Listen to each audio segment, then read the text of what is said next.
현지 보도에 따르면 PSG는 지난달 익명의 PL 클럽으로부터 이강인에 대한 제안을 받았으나 이를 거절했습니다. 영국에서는 중동 자본을 등에 업은 뉴캐슬 유나이티드가 이강인을 노리고 있다는 루머까지 등장했습니다. 그러나 PSG가 이강인을 팔지 않겠다고 선을 그으면서 이강인의 이적설은 루머에 그쳤습니다. 이어 김민재의 전 소속팀인 나폴리도 이강인과 연결됐습니다. PSG가 음바페의 대체자로 빅터 오시멘을 영입하려고 하는데 오시멘의 이적료가 워낙 비싸니 나폴리 측에서 먼저 지불 구조를 이적료와 선수로 바꿀 것을 제안했다는 내용이었습니다. 이 과정에서 나폴리는 PSG가 내놓을 트레이드 카드로 이강인을 지목했는데 PSG가 곧바로 협상을 접었습니다. 젊은 선수들을 중심으로 팀을 개편할 계획을 세운 PSG의 플랜에서 이강인이 어떤 입지를 갖고 있는지 알 수 있는 대목이었습니다. 최근에는 사우디아라비아에서 이강인에게 관심을 보이고 있다는 소식도 전해졌습니다. 심지어 일부 사우디아라비아 클럽들은 이강인을 리그 최고 연봉자로 만들 생각도 갖고 있다는 보도였습니다. 프랑스 매체 풋메르카토의 산티아우나는 일부 사우디아라비아 클럽들이 이강인을 영입하기 위해 PSG와 이강인에게 초대형 제안을 건넬 준비를 하고 있다며 상황을 지켜봐야 한다고 했습니다. 현재 사우디아라비아에서 뛰는 선수들 중 가장 높은 연봉을 받는 선수는 세계적인 슈퍼스타 크리스티아노 호날두로 만약 이강인이 이 제안을 수락할 경우 호날두가 받는 2억 유로 약 2,982억 원 수준의 연봉을 받을 수 있을 전망이지만 이제 막 B클럽에서 도전을 시작한 이강인이 사우디아라비아의 제안을 받아들일 것인지는 미지수입니다. 또한 엘리케 감독은 이강인을 향한 칭찬을 아끼지 않았었는데요. 나는 스페인 프리메라리가에 있을 때부터 이강인을 알고 있었다. 이강인은 무언가 다르다. 아주 특별한 선수다. 이강인은 미드필더와 공격수를 모두 소화할 수 있다. 우리 방식이 아주 잘 맞고 공이 있을 때나 없을 때나 영리하다. 다재다능하고 체력적으로 강하며 기술까지 뛰어나다. 나는 이강인과 함께할 수 있어 아주 기쁘다고 극찬했었습니다. 여기에 이강인이 올 시즌 파리 생제르맹에서 깜짝 놀랄 활약을 펼칠 선수가 될 거라는 현지 매체 전망이 나오며 화제입니다. 프랑스 매체 르텐스포츠는 PSG, 루이스 엘리케의 새로운 놀라움, 지난 시즌 비티냐, 브래들리 바르콜라와 같은 몇몇 PSG 선수들은 엘리케 감독 지휘 아래 완전히 폭발했다. 이번 시즌 엘리케가 다시 어린 선수 중 하나를 크게 향상시킬 수 있을까? 나는 이강인이 올 시즌 놀라운 활약을 펼칠 가능성이 있다고 전했습니다. 매체는 PSG가 이렇게 젊었던 적은 없었을 것이다. 유럽 축구 연맹 챔피언스리그에 참가한 PSG는 활력이 넘치며 무엇보다도 유망한 팀으로 구성됐다.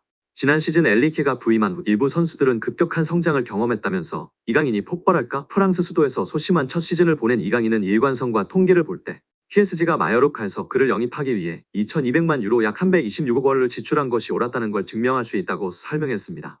이어 경기에서 능숙하고 지난 시즌보다 더 많은 주도권을 잡을 수 있는 능력을 갖춘 이강인은 올 시즌 PSG에서 깜짝 놀랄 만한 선수가 될 수 있다고 올 시즌 PSG에서 가장 주목할 만한 선수라고 강조했습니다. 파리 생제르맹에서 활약 중인 이강인의 미래가 더욱 밝아질 것으로 보이며 화제입니다. 나세르 알켈라이피 PSG 회장이 어린 선수들이 주축이 된 팀을 만들겠다고 공언했기 때문인데요. 유럽 축구 전문기자 파브리치오 로마노에 따르면 알켈라이피 회장은 우리는 앞으로 6에서 8년 더 함께 뛸 수 있는 팀을 만들고 싶다라며 유럽 축구연맹 챔피언스리그 8강팀 중 가장 어린 팀을 보유하고 있다. UEFA 클럽 랭킹 10위 안에서도 가장 어리다. 정말 자랑스러운 일이다라고 말했습니다. 현지에서는 알켈라이피 회장의 발언에 대해 미래 자원들로 리빌딩에 착수할 거라고 선언한 것으로 보고 있습니다. 킬리안 음바페가 떠난 후 새로운 청사진을 그리고 있다는 분석입니다. 영국 비사커는 PSG의 알켈라이피 회장은 장기 프로젝트를 그리고 있다. 앞으로 6년, 7년, 8년은 뛸 수 있는 젊은 선수들을 중심으로 팀을 개편하고자 한다라며 알켈라이피 회장의 최근 발언은 과거 음바페를 지키려고 했을 때의 발언과 상당히 대조적이다라고 전했습니다. 이어 PSG는 새로운 시대를 준비하고 있으며 음바페는 팀 계획에서 점점 사라지고 있다. 레알 소시에다드와의 챔피언스리그 16강전에서 결정적인 역할을 했지만 PSG는 선수들이 음바페가 없는 상황에 익숙해지도록 음바페에게 부수적인 역할을 맡기고 있다라고 덧붙였습니다. 게프볼 뉴스 프랑스 또한 알켈라이피 회장은 파르크 데 프랭스에서 새롭고 젊은 장기적인 프로젝트를 강조했다. 레알 소시에다드전에 출전한 PSG 선수들의 평균 연령은 23세 361일로 챔피언스리그에서 구단 역사상 최연소 선발 명단이었다. 경기 후에도 알켈라이피 회장은 라커룸을 찾아가 선수들에게 부담 갖지 말라고 격려했다라며 현재 PSG가 리빌딩에 돌입했다고 설명했습니다. PSG의 최대 목표는 챔피언스리그 우승입니다. 프랑스 내에서는 적수가 없지만 유럽 무대에서는 힘을 쓰지 못했는데요. 2019년도 시즌 준우승이 가장 좋은 성적이었습니다. 알켈라이피 회장은 급하게 도전할 생각이 없습니다.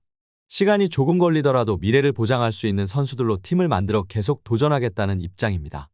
RMC 스포츠에 따르면 알켈라이피 회장은 선수들은 매 경기 승리를 원하지만 현실적이어야 한다.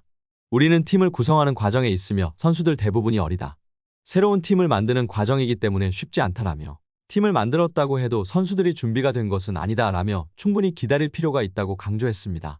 회장이 직접 젊은 선수들로 개편하겠다는 뜻을 밝힌 만큼 이강인의 미래도 좀 더 밝아질 것으로 기대되고 있습니다. 2001년생 이강인은 얼마 전 23번째 생일을 맞았습니다. 알켈라이피 회장이 언급한 6에서 8년 동안 활약할 수 있는 선수에 부합하는 나이대입니다. 이강인이 유럽리그 랭킹 1위 잉글랜드 무대의 톱클래스 강팀 핵심 선수와 견줄만 하다는 분석이 나오며 화제입니다. 프랑스 리그앙 파리 생제르맹은 2023년 8월 마요르카에 2,200만 유로 약 328억 원을 주고 이강인을 데려와 2027년도 시즌까지 연봉 727만 유로 약 108억 원 및 5년 총액 3,635만 유로 541억 원 계약을 맺었습니다. 2,200만 유로는 마요르카 구단 역대 2위 및 한국인 역사상 세 번째로 많은 이적료입니다. 이강인은 PSG 소속으로 2023년도 시즌 리그앙 23경기 3득점 4도움, 출전 평균 64분을 뛰면서 90분당 공격 포인트 0.43으로 활약했습니다. PSG는 유럽클럽 전체 랭킹 6위, 프랑스는 유럽리그 랭킹 5위인데요. 저명한 축구 통계 매체 옵타 스포츠에 따르면 미드필더로서 이강인과 가장 비슷한 선수는 프리미어리그 준우승팀 아스널의 주장 마르틴 웨데고르입니다. 70개 국가 및 30종목을 대상으로 하는 글로벌 통계회사 옵타 스포츠가 최근 365일 유럽 5대 리그 및 챔피언스 리그, 유로파리그 자료를 토대로 선정한 비교 대상을 발표하며 팬들의 관심을 받고 있습니다. 아스널은 2023년도 잉글랜드 프리미어리그 준우승을 차지했는데요. 잉글랜드, 이탈리아, 스페인, 독일, 프랑스는 유럽리그 랭킹 빅5입니다. 챔피언스리그는 유럽축구연맹 1등급, 유로파리그는 2등급 클럽 대항전입니다. 이강인은 개인 능력으로 상대쪽 경기장 파이널 서드에 진입한 횟수와 공간 침투로 PSG 동료 전진 패스를 받아낸 빈도 둘 다 유럽 메이저 대회 미드필더 상위 1%에 해당했습니다. 혼자서 위협적인 공격을 펼칠 수 있는 데다가 수비가 헐거운 지점에 대한 공간 지각과 상황 인식, 언제 파고 들어가는 것이 가장 효과적인지에 대한 타이밍 판단, 옆이나 뒤로 향하는 전개보다 리시브가 까다로운 전방으로 나가는 패스를 상대 저지를 뿌리치고 내 볼로 만드는 기술이 월드 클래스라는 얘기입니다. 따라서 이강인이 페널티 박스에서 단독으로 들어간 횟수가 최근 365일 유럽 5대 리그 및 챔피언스 리그 유로파리그 미드필더 상위 2%라는 어마어마한 결과가 나왔습니다. 파이널 서드 태클 합계 또한 상위 2% 안에 든다는 데이터는 상대 진영부터 적극적으로 수비하려는 마음가짐 부족이 이강인 단점이라는 지적은 이제 현실과 맞지 않다는 것을 알게 해줍니다.